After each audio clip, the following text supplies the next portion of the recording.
Hello, beautiful world. It is about 1:30, March 11th, 2021, and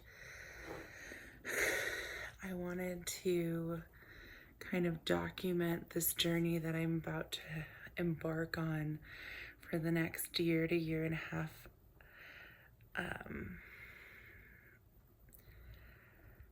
I found out earlier today that what I initially thought was a sprain diagnosed in the emergency room about a month ago was actually a ruptured Achilles tendon. I was celebrating my book going #1, and I'm incredibly grateful for everyone who has purchased my book and who has read my book and has supported me along this journey. And I wanted to document this because I'm processing a lot of emotions right now, and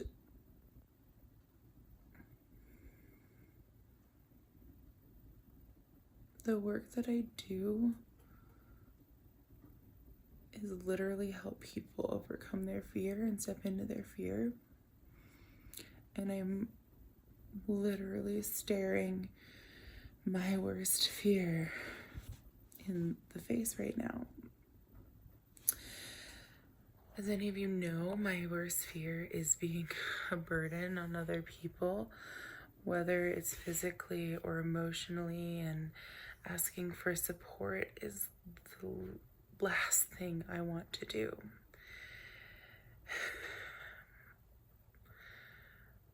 But come Friday, I don't really have a choice but to accept support.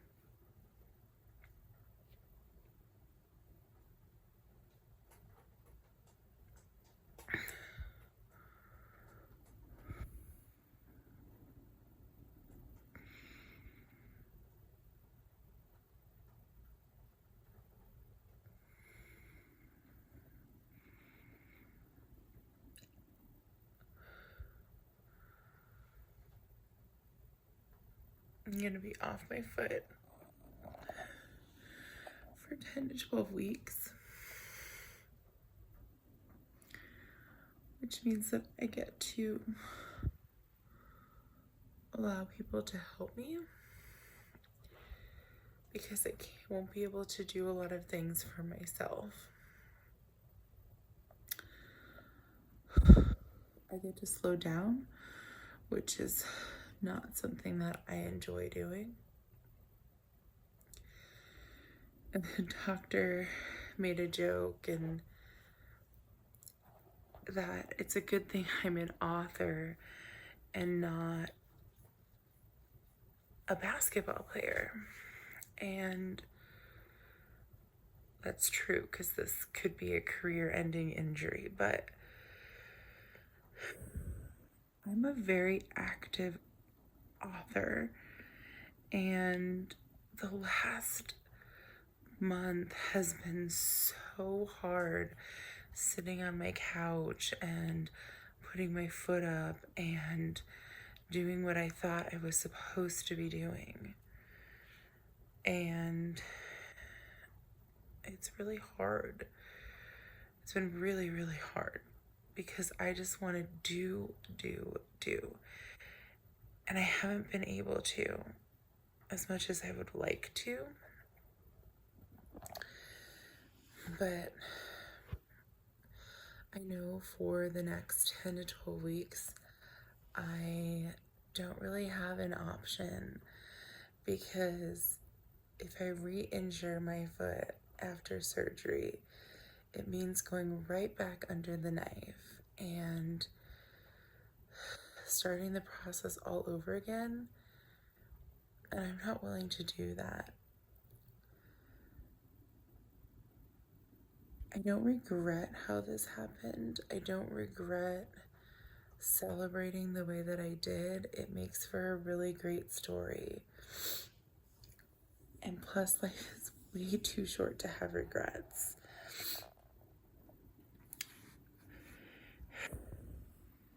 but it's gonna be really, really hard.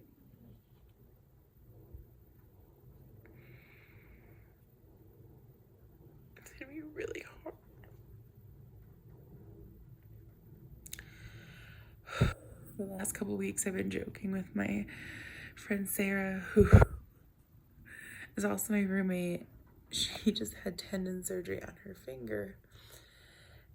And we've been debating whether or not being down a foot versus being down a hand, which is worse. And tonight we finally agreed that it is the foot for sure.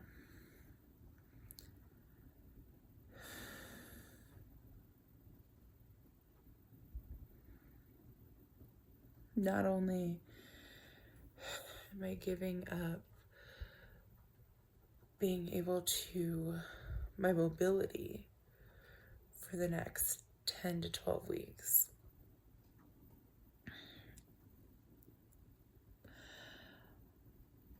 I'm also giving up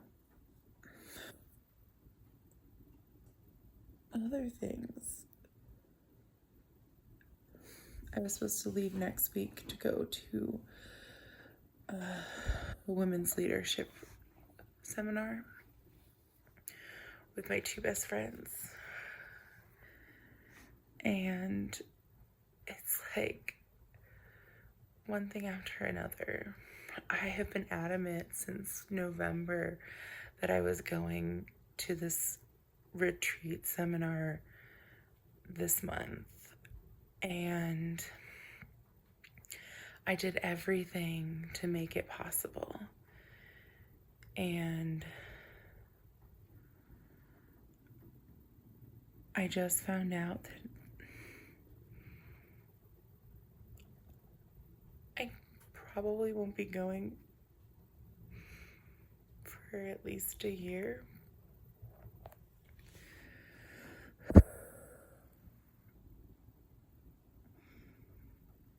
Which sucks.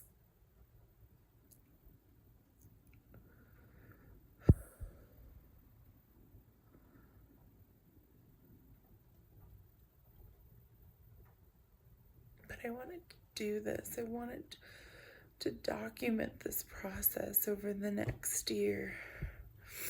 So the doctor says that the first 3 days after surgery will be the worst. It's not a very painful recovery, but it's a long recovery. About 10 to 12 weeks, I'm in a boot.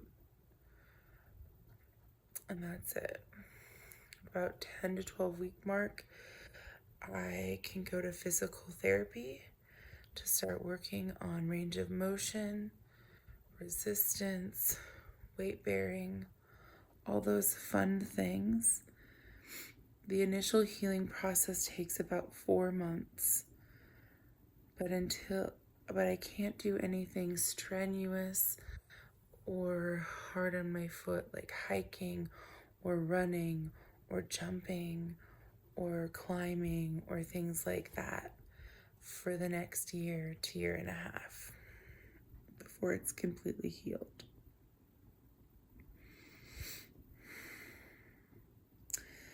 I had to put some screws in my foot to support it, to bring the tendon back down, because it didn't just snap in half, it like completely came off the bone, which, sorry for those of you who are a little squeamish.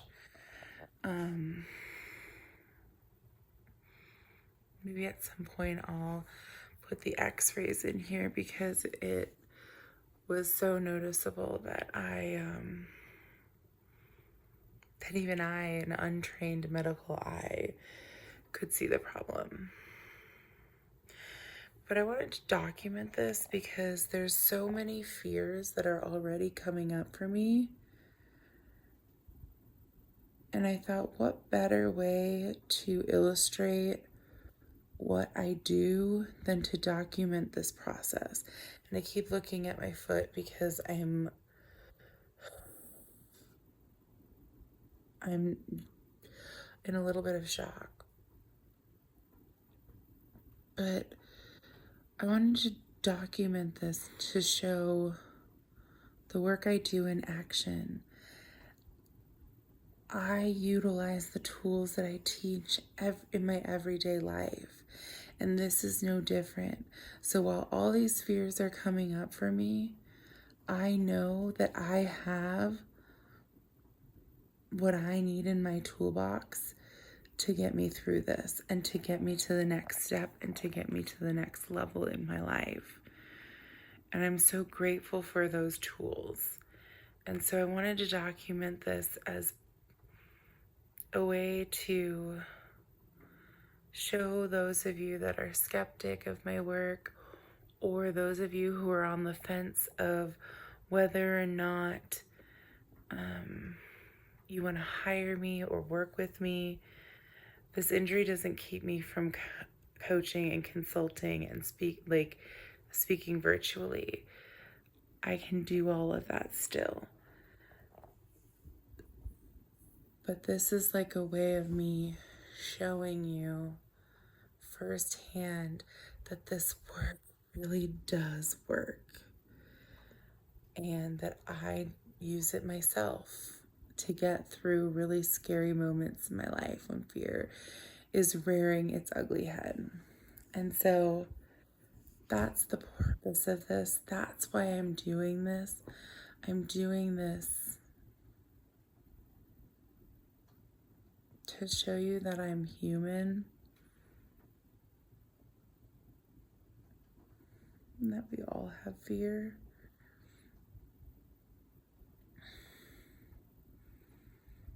And the key is creating a healthy relationship with your fear. So I hope that this document over the next year and a half can help someone. You're not alone. It's okay to ask for help. And the one thing that I've learned among many, but the most important thing that has truly solidified itself for me, is that tribe and support systems are so, so, so important. I would not be able to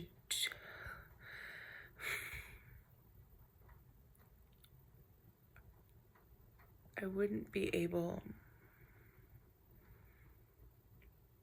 to get through the next few months without mine.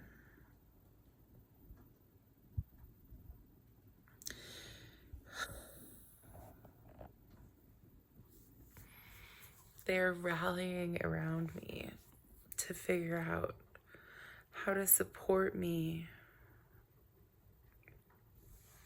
over the next few weeks while I can't be on my foot, my ankle, my leg, any of it. But I don't know what other lessons are going to come out of this, but as I learn them, I will share them with you.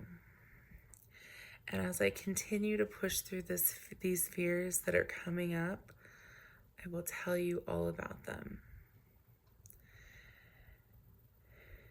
And hopefully, on the other end of all of this, in a year plus time, I'll be documenting getting on the plane to go to the seminar that I was supposed to be going to next week.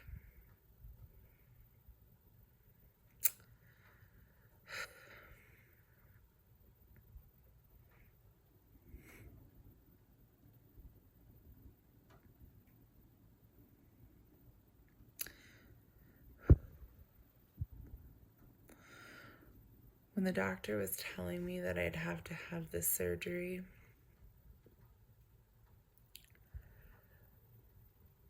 I was freaking out inside. I wanted to cry, but I also didn't want to cry in a doctor's office. And when I got in the car with my friend and her 2 kids, I didn't want to cry because I didn't want to cry.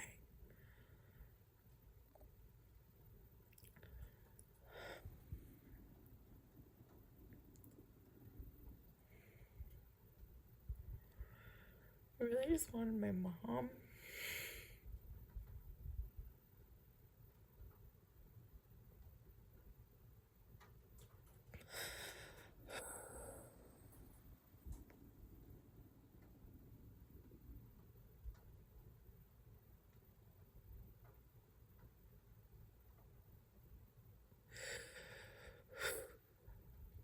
But she's on the other side of the country.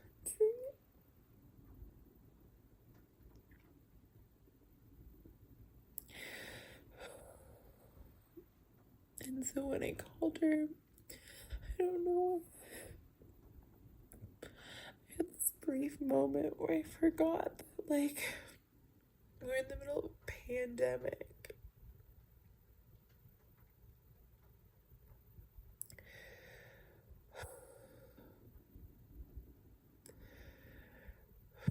I thought that she could just get on a plane and come be here. But she can't.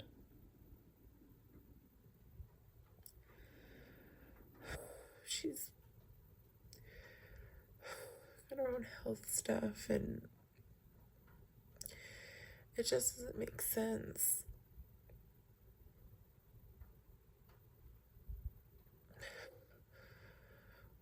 I'm stressing out about so many different things.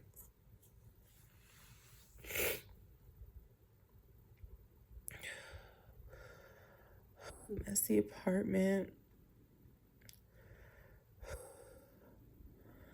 It's just not being done. Like, all sorts of stupid shit.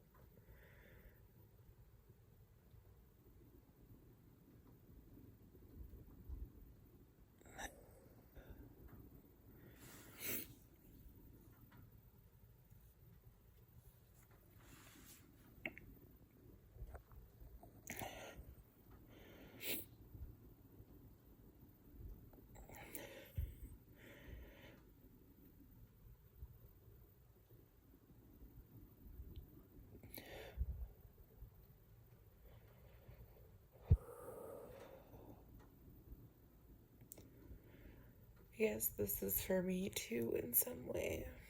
No, in a lot of ways. Recording these videos and documenting this journey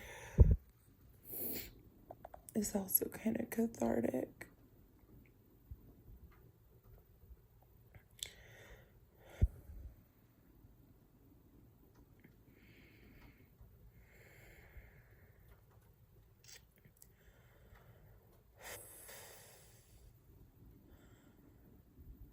I don't know.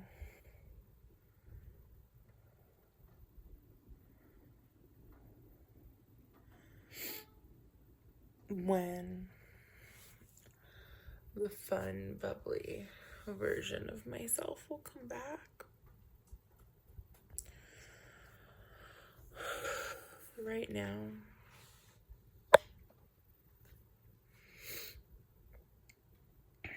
it's gonna be really vulnerable and authentic with you right now. I'm really nervous and I'm really scared and I'm kind of freaking out, but I trust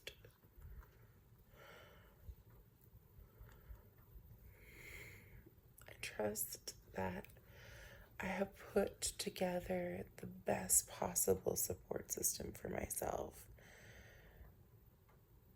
and I trust my doctors, and I trust the work that I do, and I trust that the universe has my back, and I trust and I know that everything in life happens for a reason. And I don't know what this reason is. Maybe it's that the universe is trying to tell me to slow the fuck down. I don't know. But whatever it is, I know that everything's going to be okay. I also know that the next year is going to be tough. Sometimes it's going to suck. But I know that I'm strong enough to make it through. And if this video and this diary of sorts helps at least one person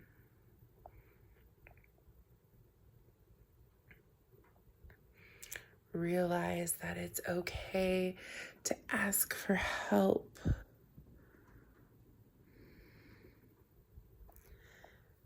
then it was all worth it. So hear me when I tell you, my friend, you are not alone. And I am here for you, and I love you, and I support you.